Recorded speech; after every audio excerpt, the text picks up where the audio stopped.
तेलंगाना दौरे के दूसरे दिन वज़ीर-ए-आज़म नरेंद्र मोदी आज सिकंदराबाद में श्री उज्जैनी महाकाली मंदिर में करेंगे दर्शन और पूजा। सिंगरारेड्डी में 6,800 करोड़ रुपए के तरक्याती प्रोजेक्टों का इफ्तिताह करने के बाद जलसे आम से करेंगे खिताब। तेलंगाना के बाद उड़ीसा के दौरे पर होंगे वज़ीर-ए-आज़म नरेंद्र मोदी। जौजपुर में 19,600 करोड़ रुपए के तरक्याती प्रोजेक्टों का करेंगे इफ्तिताह और रखेंगे संगे बुनियाद। एक जलसा आम से भी खिताब का है प्रोग्राम।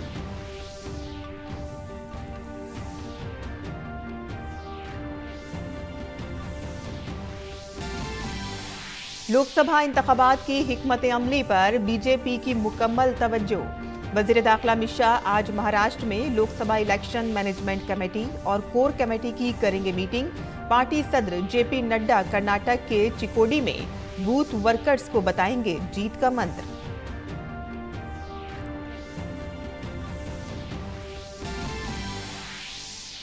योगी हुकूमत की दूसरी मुद्दत-ए-कार में आज शाम 5 बजे काबीना की तौसी। तकरीबन 6 एमएलएस वजीर के तौर पर ले सकते हैं हलफ।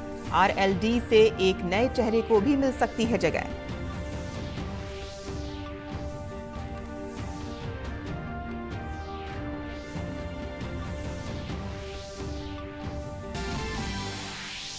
मगरबी बंगाल के हालात से परेशान कोलकाता हाई कोर्ट के जज अभिजीत गंगोपाध्याय आज देंगे अपना इस्तीफा। वजह और आइंदा की हिकमत अमली का करेंगे खुलासा।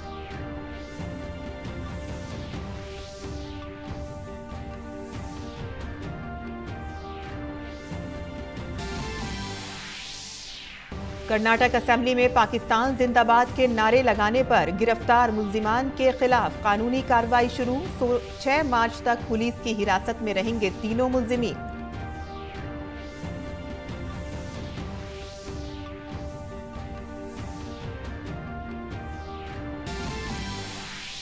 वजीर खारजा डॉक्टर एस जयशंकर का आज से 8 मार्च तक कोरिया और जापान का दौरा। Hindustan Korea joint commission meeting की करेंगे शरीक सदारत।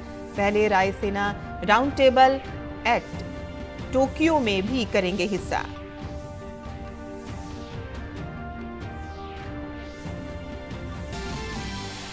और भारतीय टेबल टेनिस टीम ने पेरिस ओलंपिक के लिए क्वालिफाई करके रकम की तारीख। पहली बार ओलंपिक में टीम इवेंट में हिस्सा लेगी मर्द और खवातीन की टीमें। आदाब नाज़रीन, खबरनामे में आपका इस्तकबाल है। मैं हूं साइमा खान। अब खबरें तफसील से। वज़ीर-ए-आज़म नरेंद्र मोदी के दौरा तेलंगाना का आज दूसरा दिन है। आज सबसे पहले वज़ीर-ए-आज़म सिकंदराबाद के श्री उज्जैनी महाकाली मंदिर में दर्शन और पूजा करेंगे और इसके बाद हैदराबाद में कायम सिविल एविएशन रिसर्च ऑर्गेनाइजेशन इस मरकज को कौम के नाम वक्फ करेंगे। तेलंगाना को आज 6,800 करोड़ रुपए से ज्यादा के तरक्याती मंसूबे मिलने वाले हैं। 350 करोड़ रुपए से ज्यादा की लागत से बनाया गया ये ARO हैदराबाद के बेगमपेट हवाई अड्डे पर नस्ब किया गया है। जदीद तरीन सहूलियात से आरास्ता और एनर्जी कंजर्वेशन बिल्डिंग कोड यानी कि ECBC के उसूलों के मुताबिक रिसर्च ऑर्गेनाइजेशन सेंटर का मकसद एविएशन कम्युनिटी को एक आलमी तहकीकी प्लेटफॉर्म फराहम करने के साथ साथ तहकीक के लिए वसी लेबॉर्ट्रीज की सलाहियतें तैयार करना है। वज़ीर-ए-आज़म सिंगारेड्डी में जलसा भी करेंगे। और उत्तर प्रदेश में आज योगी आदित्यनाथ की काबीना की तौसी हो रही है। नए वुज़रा आज शाम 5 बजे राजभवन में हलफ लेंगे। इत्तला के मुताबिक काबीना में 6 मेंबरान असेंबली हलफ ले सकते हैं और इसमें इत्तेहादी जमातों को भी जगह मिल सकती है। बीजेपी के एक और 2 नए चेहरों को भी काबीना में शामिल किया जा सकता है। इस वक्त वज़ीर आला योगी समेत कुल 52 वजीर हैं। काबीना में तौसी के बाद इनकी तादाद में मजीद इजाफा होगा। दरअसल मरकज और रियासत दोनों में महदूद तादाद में वजीर बनाए जा सकते हैं। ये तादाद रियासत में असेंबली सीटों की तादाद की बुनियाद पर तय की जाती है। यहाँ कुल 403 असेंबली सीटें हैं। एक रुकन को गवर्नर नामजद करता है और इस वक्त 18 काबीनी वजीर, 14 वज़राए ममलिकत आज़ाद चार्ज के साथ 20 वज़राए ममलिकत हैं। वज़ीर-ए-आज़म 6 मार्च को मगरबी बंगाल के बारासात जाएंगे। वज़ीर-ए-आज़म बारासात में ख़वातीन से खिताब करेंगे और ऐसे में बंगाल की ख़वातीन वज़ीर-ए-आज़म की बात सुनने के लिए बेसब्री से इंतज़ार कर रही हैं। ख़वातीन का कहना है कि उनकी रियासत में खातून वज़ीर आला होने के बावजूद ख़वातीन गैर महफूज हैं। हमारे नामानिगार नीरज सिंह ने बात करते हुए मकामी ख़वातीन ने वज़ीर-ए-आज़म से मुतालबा किया है कि संदेश खाली मामले में ख़वातीन को इंसाफ फराहम किया जाए। प्रधानमंत्री इसलिए आ रहे हैं, हम लोग उनसे चाहते हैं कि हम लोग नारी को उन्हें सम्मान मिले और उसकी सुरक्षा, नारी को सुरक्षा मिले और संदेश खाली में जो घटना घट रही है वो और पश्चिम बंगाल में कोई जगह पर ना घटे, यही चाहते हैं हम लोग। नारी दिवस से पहले हमारे राज्यों में हमारे प्रधानमंत्री जी आए हैं, तो उसके तरफ से हमारे सब नारी लोगों को यही अर्जी है कि हमारा सब नारी को सुरक्षा दे और राज्यों में जो परिस्थिति चल रही है उससे हम सब लोगों को मुक्ति। 6 तारीख को बारासात में हमारे आदरणीय मोदी जी आ रही है। आप लोग जानती है क्या इस बंगाल में क्या हो रहा है नारी के साथ, किस तरह नारी निर्यातन हो रही है, किस तरह संदेश खाली का घटना हो रहा है। तो हम चाहते हैं मोदी जी से यही विनती करते हैं, जो वेस्ट बंगाल में महिला का जो असुरक्षित है इस बारे में वो कोई स्टेप ले और कुछ बताए ऐसे जो बंगाल में जो महिला लोग के लिए सुरक्षित रहे। आने वाले 6 मार्च को भारतवर्ष की हमारे जो प्रधानमंत्री नरेंद्र मोदी जी इस बारासात की भूमि में आ रहे हैं नारी को सम्मान के लिए। और इस बंगाल में जो नारी के ऊपर जो चर्चा हो रही है, तो देखिए आने वाले सामने जो 33% जो आरक्षण मोदी जी ने कहा, तो इसके दौरान नारी को उठना चाहिए। और बेसिकली हम इस बंगाल की महिलाएं जिस तरह से निपीड़ित हो रही है और जिस तरह से आने वाले दिन में भी देखा जा रही है, पीछे भी दिन में हम लोग देख रहे हैं नारी को किस तरह से टॉर्चर कर रही है, तो इसीलिए हमें भी लगता है मोदी जी आए इस बंगाल की भूमि में 6 तारीख में और उस दिन हर एक नारी के सुरक्षा के लिए कुछ बोले। हम लोग प्रधानमंत्री जी से ऐसे ये आशा कर रहे हैं, ये राज्यों में जो नारी सुरक्षा नहीं है वो नारी सुरक्षा हम लोग प्रधानमंत्री जी से चाहते हैं और नारी का सम्मान जो इस राज्य में नहीं है वो भी चाहते हैं। और संदेश खाली में जो घटना घटा है वो हम लोग दोबारा ये राज्य में नहीं चाहते। हमारे पूजनीय जो प्रधानमंत्री जी है नरेंद्र दामोदर दास मोदी जी, वो बारासात में आने वाले हैं। तो हम एक साधारण नागरिक के तौर पे हम चाहते हैं कि वो थोड़ी सी बात करे या फिर आलोकपात करे संदेश खाली के विषय पर और नारी सुरक्षा के विषय पर। बस यही उनसे चाहत है। और नारी के लिए तो वो बहुत कुछ करते हैं और 33% उनने संरक्षण भी दी है, तो और कुछ नहीं चाहिए मुझे। तो नारी सुरक्षा के बारे में थोड़ा सा निश्चित करें, वो थोड़ा सा आश्वासन दे, यही हम चाहते हैं। और कोलकाता हाई कोर्ट के जज अभिजीत गंगोपाध्याय बंगाल के हालात से नाराज होकर आज अपना इस्तीफा सौंपेंगे। जस्टिस अभिजीत गंगोपाध्याय जो अपने कई फैसलों और तबसरों की वजह से मारूफ हैं, उन्होंने इतवार को अपने इस्तीफे का ऐलान किया था। जस्टिस अभिजीत गंगोपाध्याय आज बाज़ाब्ता तौर पर सदर जमहूरिया को अपना इस्तीफा सौंपेंगे। जस्टिस अभिजीत गंगोपाध्याय आज एक प्रेस कॉन्फ्रेंस में अपने मुस्तकबिल के इक़दामात का ऐलान करेंगे।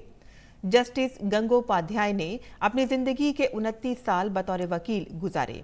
वो गुज़िश्ता 5 साल से बतौर जज काम कर रहे थे। वो अपनी तनख्वाह का निफ्स गरीबों को दे देते थे। वो बंगाल के असातिज़ा भर्ती घपले से मुतालिक फैसलों के लिए खबरों में रहे हैं। बीजेपी के सीनियर लीडर और मरकजी वजीर अमित शाह महाराष्ट्र के दौरे पर हैं। वो कल रात औरंगाबाद के संभाजी नगर पहुंचे। अमित शाह आज डॉक्टर भीमराव अंबेडकर के मुजस्मे पर फूल चढ़ाएंगे और इसके बाद वो लोकसभा इलेक्शन मैनेजमेंट कमेटी और लोकसभा कोर कमेटी की मीटिंग करेंगे। ख्याल रहे कि अमित शाह का महाराष्ट्र का दौरा बीजेपी के 195 उम्मीदवारों की पहली फहरिस्त जारी होने के बाद हो रहा है और इसमें महाराष्ट्र से किसी उम्मीदवार का नाम नहीं है और इसीलिए आज की मीटिंग में अमित शाह इत्तेहादियों के साथ सीट शेयरिंग के बारे में बात कर सकते हैं। अमित शाह अकोला, जलगांव, और छत्रपति संभाजी नगर में पार्टी कारकुनों से भी मुलाकात करेंगे। और इस वक्त महाराष्ट्र में हुकूमत बीजेपी और शिंदे धड़े की शिवसेना के साथ मिलकर काम कर रही है। बीजेपी सदर जेपी नड्डा मरकजी इंतखाबी कमेटी की आइंदा मीटिंग से कबल कर्नाटक के दौरे पर हैं। आज उनके सफर का दूसरा दिन है। नड्डा इन 2 दिनों में कोर कमेटी की मीटिंगें कर रहे हैं। आज नड्डा चिकोडी के किवाड़ ग्राउंड में बूथ वर्कर्स कॉन्फ्रेंस से खिताब करेंगे और इसके बाद वो आज बेलगावी में वजीर आजम स्वनिधि योजना के इस्तेफादा कुनंदगान के साथ बातचीत करेंगे। फिर वो दानिश्वर तबके से बातचीत करेंगे। जेपी नड्डा आज वीडियो कॉन्फ्रेंसिंग के जरिए हिमाचल प्रदेश में 4000 करोड़ रुपए से ज्यादा के 14 सड़क प्रोजेक्टों और 1 रोप वे के इफ्तिताह और संगे बुनियाद के प्रोग्राम में भी शिरकत करेंगे।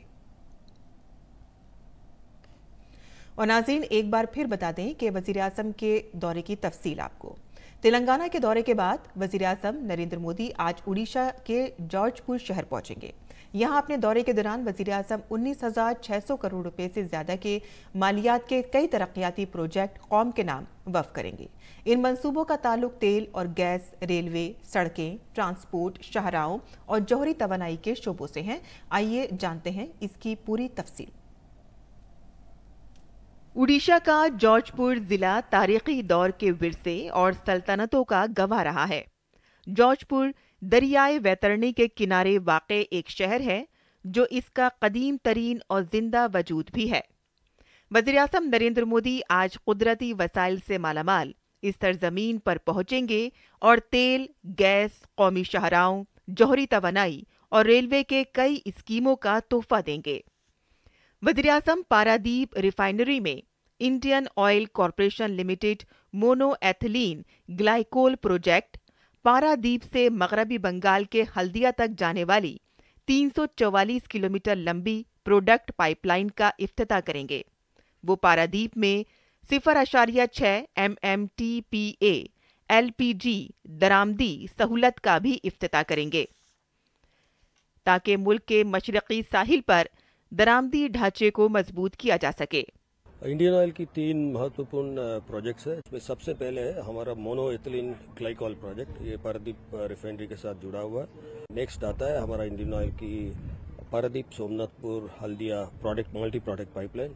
LPG import terminal, LPG import terminal जो कुकिंग गैस में यूज होता है, एलपीजी इंपोर्ट टर्मिनल ये भी पारादीप में है। इस एलपीजी इंपोर्ट टर्मिनल की वजह से हमें सालाना 691 करोड़ का लॉजिस्टिक कॉस्ट सेविंग है। सड़क के बुनियादी ढांचे पर जोर देते हुए वजीर आजम NH49 के सिंगरा से बंजा बहल सेक्शन पर 4 लेन वाली सड़क, NH49 के बिंजा बहल से तिलई बानी सेक्शन पर 4 लेन वाली सड़क, NH18 से बालासोर झारपोखरिया सेक्शन पर 4 लेन वाली सड़क, NH16 तांगी भुवनेश्वर सेक्शन पर 4 लेन वाली सड़क का इफ्तिताह करेंगे। वज़ीर आज़म चंडीखोल में चंडीखोल पारादीप सेक्शन की 8 लेन का भी संगे बुनियाद रखेंगे। अटल जी के समय 4 लाइनर बना था, अभी 8 लाइनर बनने जा रहा है। इसके लिए इंफ्रास्ट्रक्चर उड़ीसा का विकास नहीं, देश का विकास में सहभागी होगा। पारादीप एक अच्छा बंदर है, काफ़ी इंडस्ट्री आया है। JSW का नया स्टील प्लांट आ रहा है, नंबर ऑफ प्लांट वहाँ SR का प्लांट है, ऑयल रिफाइनरी है, काफ़ी प्लांट है। वज़ीर आज़म रेलवे की जदीदकारी और नेटवर्क की तौसी के लिए कई रेल लाइंस कौम को वक्फ करेंगे, जिनमें 162 किलोमीटर लंबी बंसापानी, देतारी, तोमका, जगपुरा रेल लाइन भी शामिल है। ये लाइन मौजूदा ट्रैफिक सहूलियात को बढ़ाते हुए क्योंझर जिले से करीबी बंदरगाहों और स्टील प्लांट्स तक लोहे और मैग्नीज की मौसर नकलो हमल की सहूलत फराहम करेगी।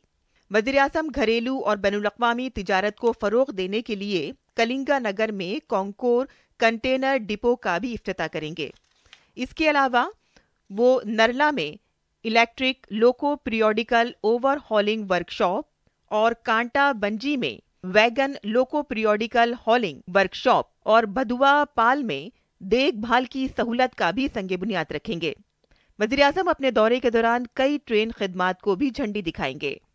हरिदासपुर से एक line, Cuttack Paradip rail line था वो डबल लाइन हो गया, लेकिन ये हरिदासपुर केंद्रापड़ा दे के जो जा रहा है फास्ट पैसेंजर शुरुआत होगा, ये कोरोना पीरियड में वार फुटिंग में बना हुआ है। तो ये लाइफ लाइन होगा। केंद्रापड़ा जिला हेडक्वार्टर था, रेलवे कनेक्टिविटी नहीं था, फास्ट पैसेंजर चलेगा और रेलवे कनेक्टिविटी शुरुआत होगा। वज़ीर-ए-आज़म IREL लिमिटेड के उड़ीसा सैंड कॉम्प्लेक्स में 5 MLD सलाहियत वाले समंदरी पानी को साफ करने के प्लांट का भी इफ्तिताह करेंगे। इस प्रोजेक्ट को भाभा एटॉमिक रिसर्च सेंटर के जरिए तैयार करदा देसी डीसैलिनेशन टेक्नोलॉजीज की तरक्की के तौर पर डिजाइन किया गया है।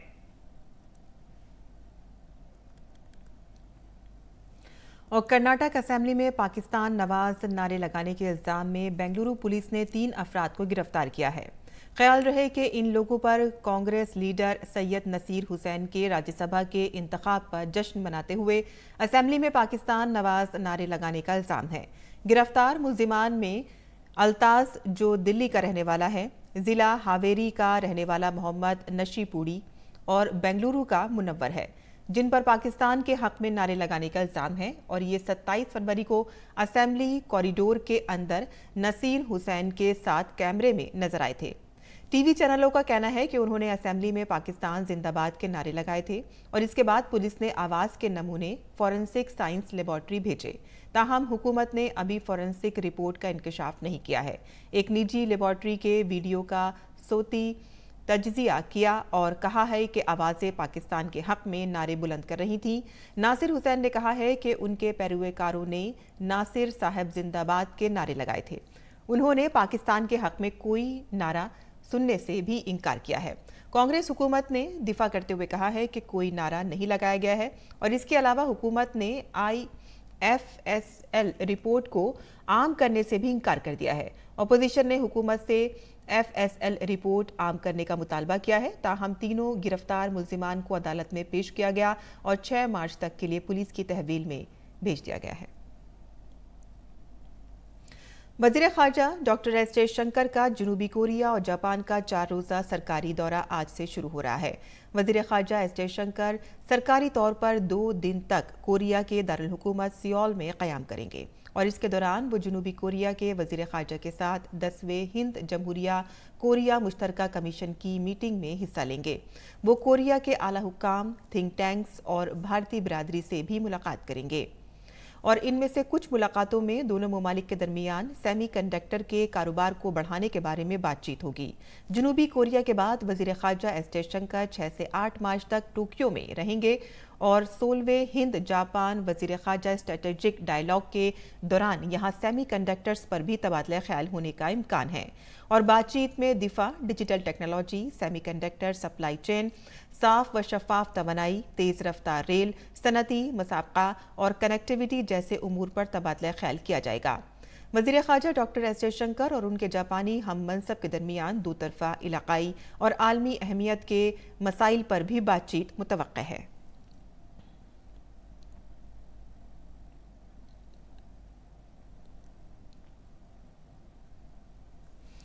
मगरबी हिमालय के इलाके एक ताज़ा मगरबी डिस्टर्बेंस सरगर्म हो रहा है और इसके ज़ेरे असर बारिश और बर्फबारी का एक नया दौर शुरू हो सकता है। हिमालय में बारिश और बर्फबारी का नया मरहला आज से शुरू होगा। आज जम्मू कश्मीर से उत्तराखंड में मौसम बदल सकता है और अगले 3 दिन तक जम्मू कश्मीर, हिमाचल, उत्तराखंड समेत शुमाल मशरिक़ में बारिश के इम्कानात हैं।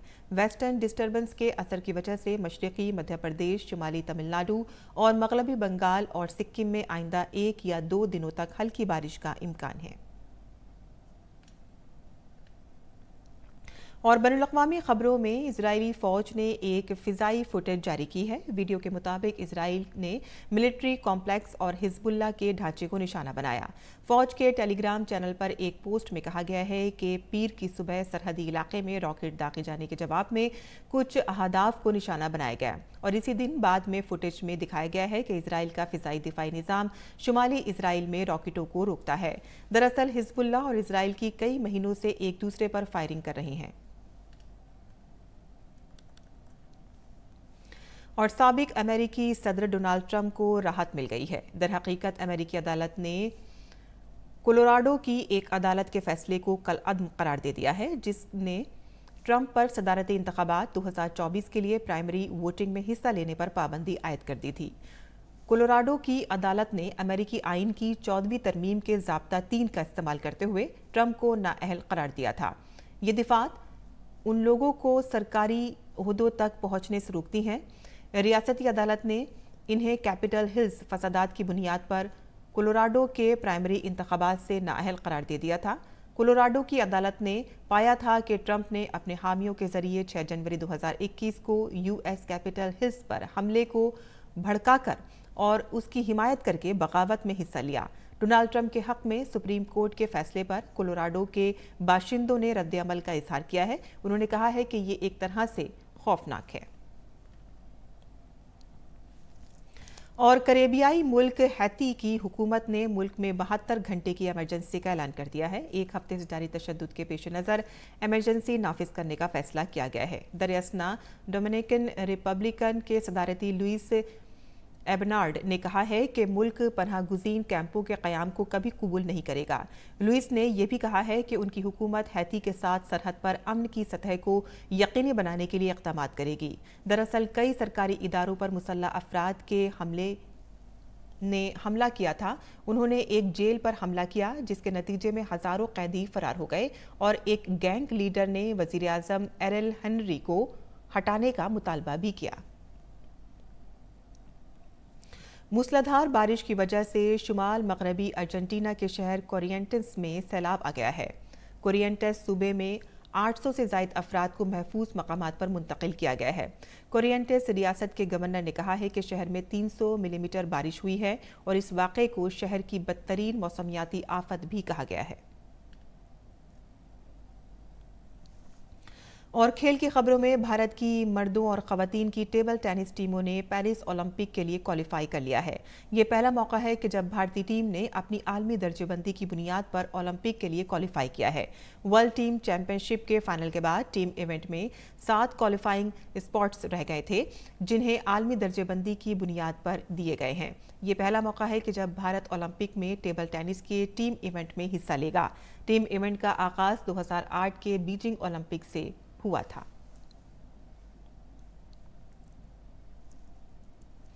और इल्म की वुसअत भारतीय इल्मी रिवायत की बुनियाद है। समाज, मुल्क और दुनिया को इल्म की रोशनी से मुनव्वर करना हिंदुस्तान की रिवायत में शामिल है। इस रिवायत को आगे बढ़ाते हुए रांची में कर्तव्य पाठशाला का एहतमाम किया गया है। आइए देखते हैं ये खास रिपोर्ट।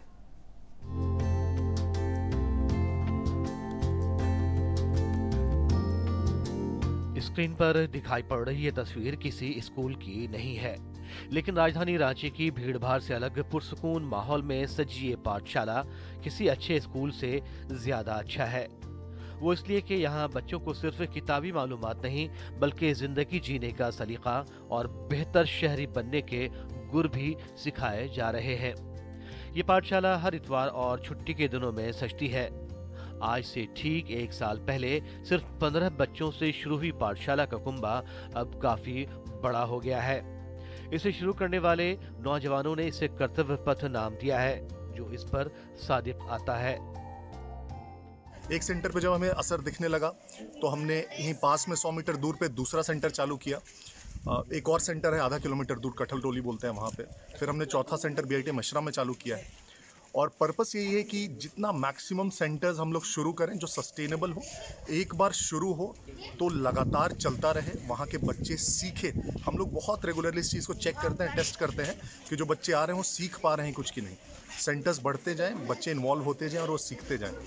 इस पाठशाला के तालिब इल्म शिवा को अब हिसाब के ऐसे ट्रिक्स और शॉर्टकट्स आते हैं कि वो आसानी से सवालों को हल कर लेता है। रूपा कहती है कि घर से ज्यादा उसे यहाँ मन लगने लगा है। यहाँ आए तो मुझे बहुत अच्छा लगा, सब चीज़ सीखने के लिए लगा, अच्छा लगा, सब चीज़ पढ़ने के लिए भी बहुत मजा लगता है हमें। मैं यहाँ कर्तव्य पथ क्लास में 6 महीना से आ रहा हूँ। मुझे यहाँ बहुत सारे मैथ्स के ट्रिक्स और बहुत सारा शॉर्टकट चीज़ मिले जिससे मैं मैथ में अब जल्दी से जल्दी सॉल्व कर पाता हूँ। यही नहीं, समाज में बेहतर मकाम हासिल कर चुके लोगों को सुनकर बच्चों की हौसला अफजाई होती है और जिंदगी में कुछ करने की तमन्ना को ताकत मिलती है। और सब कोई अच्छे अच्छे सीखते हैं, अच्छे अच्छे बात, बड़ों से कैसे बात करना है, छोटों से कैसे, सभी को अच्छा अच्छा व्यवहार करना सिखाया जाता है। और यहाँ पे सभी कोई अच्छे, बाहर से बहुत लोग आते हैं मिलने के लिए यहाँ पे, और हमें लोग को मिलने से बहुत अच्छा लगता है उन लोगों से। फिलहाल रांची के 4 ऐसे इलाकों में कर्तव्य पथ काम कर रहा है जहां ज्यादातर गरीब तबके के और दिहाड़ी मजदूरी करने वाले रहते हैं। जाहिर है यहां बच्चों के लिए अच्छे और बेहतर माहौल की कमी थी, लेकिन अगर आप एक बार आप इस पाठशाला का दौरा करें तो आप नाउम्मीद नहीं होंगे और आपको एक तवानाई भी मिलेगी। रांची से अवधेश गौतम के साथ दिवाकर कुमार की रिपोर्ट, डीडी न्यूज उर्दू खबरें। और अब पेश है मुल्क भर के मौसम का हाल।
और इसी के साथ ही हमारा खबरनामा यही ख़त्म पसीर होता है। हमारी पूरी टीम को दें इजाज़त। आदाब।